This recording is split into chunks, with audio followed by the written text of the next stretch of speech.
Workhorse's shares have fallen 79% over the past 12 months through the beginning of January 2022. So should you be buying it? Welcome to MGA Investing. My name is Dee. This video is part one of a 4-part comprehensive stock analysis of Workhorse using the D.U.M.M method. Of late, there's been some YouTube chatter about Workhorse, and several commenters have asked me, or at least messaged me, on my thoughts about the company. Now, I didn't know much about them, but was curious and thought I would run them through the D.U.M.M method to see how they would actually fare. The D.U.M.M method, if you've watched any of my other stock analysis, is an easy to replicate and reliable method for analyzing an investment without the need for sophisticated math, insane spreadsheet skills, or a stock analyzing software. I've used this stock analysis process successfully for nearly 2 decades. It was D.U.M.M who said, if you can't describe what you do as a process, you don't know what you're doing. I like processes. It helps concise my decision making for buying, holding, or selling stocks. Having a process gives me a consistent analysis approach,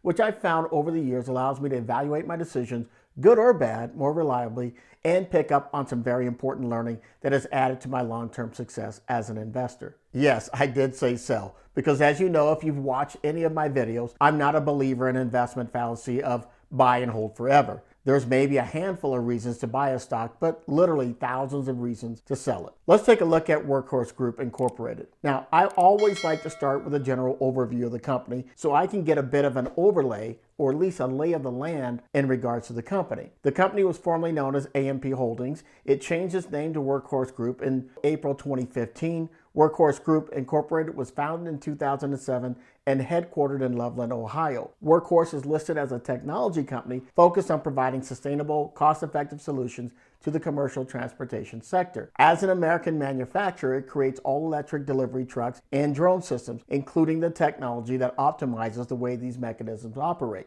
They're seen as a last-minute delivery, first purpose-built electric mobility solution. Their present focus is that of bringing the C-Series electric delivery trucks to market and fulfilling their existing backlog of orders. Now that we have a very general understanding of what the company does, now I'll analyze the company from the perspective of owning it using the D.U.M.M method, an acronym I use for this process. In this video, I'll focus on determining if Workhorse has a durable competitive advantage, which represents the D in the D.U.M.M method. The D in the D.U.M.M method, as I said, represents durable competitive advantage. Think of it like a defensible moat around a castle. And in the case of a business, that defensible moat could be patents, proprietary processes, regional or regulatory advantages, various network effects, or switching costs, cost advantages, or economies of scale that allow a company to fend off competitors and sustain profitability. This is an important criterion because having a defensible position increases the company's odds to gain significant market share against competitors, which could potentially translate into higher growth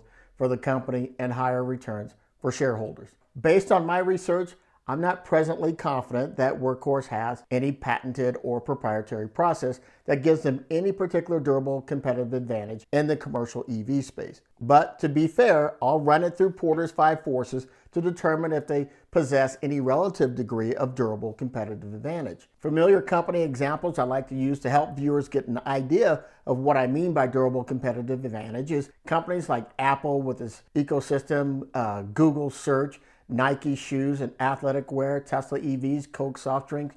You get the idea. Sometimes companies like these have multiple points of a durable competitive advantage. If you're not familiar with Porter's 5 forces, it was created by a Harvard Business School professor named Michael Porter. It was published in 1979 to help analyze the attractiveness and potential profitability of a company. It identified 5 forces that make up a competitive environment. The first one is competitive rivalry, second, threat of new entrant, third, threat of substitution, and fourth, supplier power, and number 5, the buyer power. Here's a look at how I use Porter's 5 forces. First, competitive rivalry. This is where the focus is the number of competitors in a market and the strength of those competitors. And where there's more competition, there's often develops a race to the bottom with pricing, which is not good for long-term profitability or my rate of return on my investment. As it relates to competitive rivalry, I don't need to know the actual total number of competitors in the market, but rather have a sense of who the big players are in this space and how much of a challenge they can pose to Workhorse's possible durable competitive advantage. As you can see here with Ford, GM, Daimler, Volkswagen, Mercedes, Oshkosh, Tesla, and Rivian. You can see Ford has the Connect Transit, GM with their EV600. The vast majority of these vehicles, including the Connect Transit and GM EV600, offer 600 or less cubic feet of cargo space, whereas Workhorse is focused on manufacturing EVs with 650 to 1,200 cubic feet of cargo space. Currently, there are no direct competitors in Workhorse's target market, but that doesn't mean others like Tesla and Rivian won't enter the market at some future point and pose a threat. As we look inside competitive rivalry for Workhorse, we're looking to see if there are any significant product or services quality differences or anything else. Presently, there isn't enough sales to determine any significant product or service differences between competitors, but two recent incidents, the loss of the United States Postal Service bid to Wkhs and their recent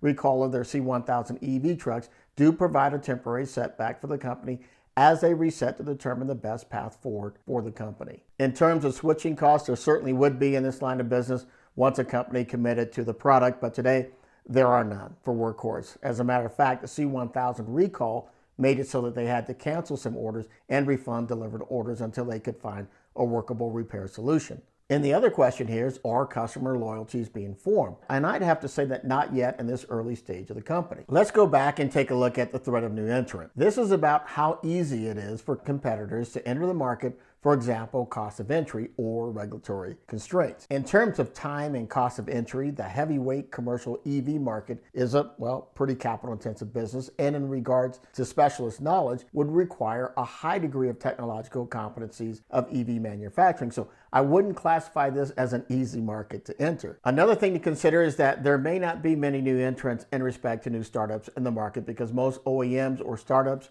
if they did enter the market, would prefer entering the market with vehicles under 10,000 gross pound vehicle weight, because vehicles above 10,000 pounds gross vehicle weight require more professional driver pool, which encompasses a smaller market pool than manufacturers of passenger vehicles or vehicles with 600 or less cubic cargo space. There's no question companies that use commercial vehicles like these for last mile delivery are looking for an EV solution. Certainly the Amazon investment in Rivian and their promise 100,000 delivery vehicles for Amazon will be one to watch. Let's take a look at a threat of substitution. This is about how easy it is for your customers to substitute your product or service with a better or cheaper solution. Currently, ICE vehicles present the only option, which customers are using today, but those same customers are looking to move towards more eco-friendly but cost-efficient alternatives when feasible. Hydrogen vehicles could be a viable alternative in the future if they could solve the need for platinum as the catalyst to separate hydrogen into protons and electrons that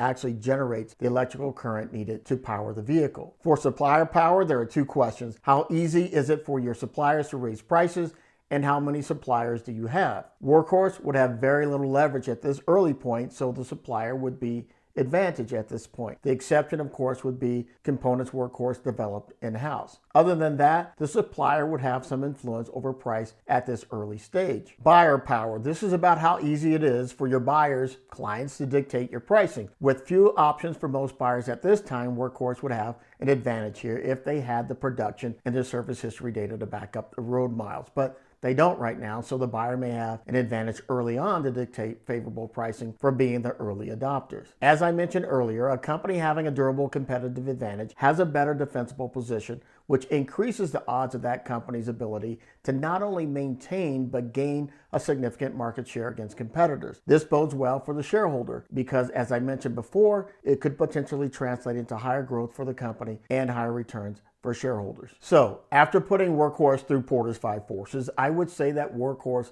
doesn't appear to have any degree of durable competitive advantage. I would score them a 3 on a scale of 1 to 10, 10 being the highest score. If you think my analysis, of course, is wrong, please plead your case in the comments below and let me know and the rest of the community know why you believe my assessment is off. In my next video, I will continue my 4-part comprehensive stock analysis of Workhorse using the D.U.M.M method as I explore the U in the D.U.M.M method, which represents understanding. That is, understanding how it makes money. Because as I've said in the beginning, if you can understand how a company makes money, we can make sense of that company's possible long-term revenue prospects. If you found value in this video, click that thumbs up and subscribe so you can be the first to be notified of the release of part 2 of this 4-part Workhorse comprehensive stock analysis, the most comprehensive stock analysis of Workhorse on YouTube. Thanks for watching. I'll catch you in the next video series.